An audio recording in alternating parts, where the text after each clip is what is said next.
राष्ट्रीय स्वयंसेवक संघ द्वारा रामलीला ग्राउंड में मातृशक्ति सम्मेलन का आयोजन किया गया। इस सम्मेलन में मुख्य अतिथि के रूप में भोपाल की सांसद प्रज्ञा सिंह ने भाग लिया। इस मातृशक्ति सम्मेलन में बड़ी संख्या में मथुरा जनपद की महिलाओं ने बढ़ चढ़कर भाग लिया। अपने संबोधन में सांसद प्रज्ञा सिंह ने दादी नानी का महत्व महिलाओं को समझाते हुए कहा कि वीर शहजादों की तरह नानी और गुजरीबाई की तरह दादी बने ताकि उनके बच्चों का कहीं सिर झुकने नहीं पाए। उन्होंने कहा कि शीश कट जाए पर झुकना नहीं चाहिए। उन्होंने मातृशक्ति को समझाते हुए कहा कि बिटिया को जब आप ससुराल भेजे तो अच्छे संस्कार दे ताकि अच्छी बहू बन सके, अच्छी मां बन सके और अच्छे राष्ट्र का निर्माण हो सके। आइए सुनते हैं सांसद प्रज्ञा सिंह का क्या कहना है। क्योंकि हमने उन्हें उनका होने नहीं दिया, इसलिए वो वहां समा नहीं पाई। और कभी वही स्त्री, वही नारी कभी माँ बनती, कभी सास बनती, कभी बहन बनती, कभी दादी बनती है। तमाम रूपों में वो आती है। तो मैं एक बात कहूंगी कि अपनी बिटिया को वो संस्कार दें कि जिससे वो ससुराल जाए और अच्छी ससुराल में अच्छी बहू बनकर, अच्छी बेटी बनकर, अच्छी माँ बनकर, अच्छी दादी बनकर उभरे और परिवार टूटे नहीं, परिवार जुड़े रहे। दो परिवार जो ससुराल और पक्ष मायका पक्ष होता है, ये दोनों मिलकर के एक सुंदर समाज का निर्माण करें। और जब ऐसे खिलते हुए परिवार में बच्चे जन्म लेते हैं तो निश्चित रूप से वो बच्चे भी विवेकशील होते हैं। बच्चे भी अपने बिल्कुल खुल करके अपने व्यक्तित्व का आह्वान करते हैं, निर्माण करते हैं। और माता पिता को समय देना चाहिए बच्चों के निर्माण में, ये आज की आवश्यकता है। और माँ का मन बिटिया में लगा हुआ है। क्यों? सच बात है कि जब कोई माँ अपनी बेटी को ससुराल भेजती है तो अपनी बेटी किसी को दे देना, उससे बड़ा दर्द और क्या होता है, पीड़ा क्या होती है। लेकिन वह संस्कार हम सब लोगों में जीवित है। हम भी कहीं से आए थे। और जो सास इंतजार करती है हमारी बहू आई, हमारी बहू हमारी घर की लक्ष्मी है, वो नहीं मिल पा रही है उससे, क्योंकि माँ ही अभी तक मिल रही है। तो माँ होने का कर्तव्य हम अवश्य निभाएं, पर सासू को माँ होने दे, इसके लिए उसको अवसर दे, इसलिए उसको समय दे।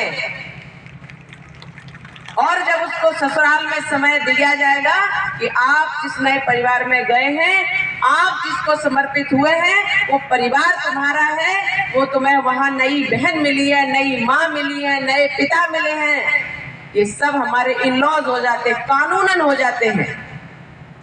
तो देवर, जिठानी, जेठ, ये सब संबंध हमें प्राप्त हुए हैं और इन संबंधों में हमें कैसे निर्वहन करना है, ये वो समय बताता है। पर अगर हम फोन से दूर नहीं रहे तो हम उस परिवार में सम्मिलित नहीं हो पाते। दूसरी बात, मानसिकता हमारी लगी रहती है कि हमें नौकरी करना है, 2-4 दिन यहाँ बिताना है, बाकी तो हमें सर्विस पे चले जाना है।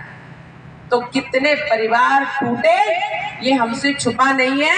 मैं कहती कि बेटा पढ़ लो, नौकरी कर लो और अपना काम करो, लेकिन पहले घर गृहस्थी को संभालो। पहले ऐसा कहा जाता, तो अब कहा जाता है कि आप सर्विस करो। परिवेश बदला है। आज वर्किंग वुमेन को बहुत पसंद किया जाता है। पुरुषों में थोड़ी सी कमी आई है। उन्हें अपने ऊपर विश्वास नहीं कि हम कमा करके किसी अपने परिवार का पालन पोषण कर लेंगे। पर महिलाओं में भी ऐसा होता है, क्या हम किसी को कमा के नहीं खिला सकते? तो बराबरी का मामला तो है। आप अगर 4 को खिला सकते हैं तो हम भी आपको कमा करके खिला सकते हैं। हम दोनों कमाएंगे, घर गृहस्थी चलाएंगे। पर वो जो महिलाओं में कमाने की जो एक ललक जाग गई है, वह कहीं गलत नहीं है। हर किसी को अपनी प्रोग्रेस करने का, अपने आत्मविश्वास को जगाने का, धनोपार्जन करने का अधिकार है, करना ही चाहिए। पर कहीं हम पैसे के लालच में या पैसे के कारण हम कहीं अपनी जिम्मेदारी से हट तो नहीं रहे, ये विचार हमें करना चाहिए। एक फोन चल गया है जिसको दिन भर हम सब लोग देखते हैं। लड़की का विवाह किया और लड़की का विवाह करके घर नहीं पहुंची, बीच में ही फोन आ गया, बेटा पहुंच गई, नहीं मम्मी अभी नहीं पहुंचे।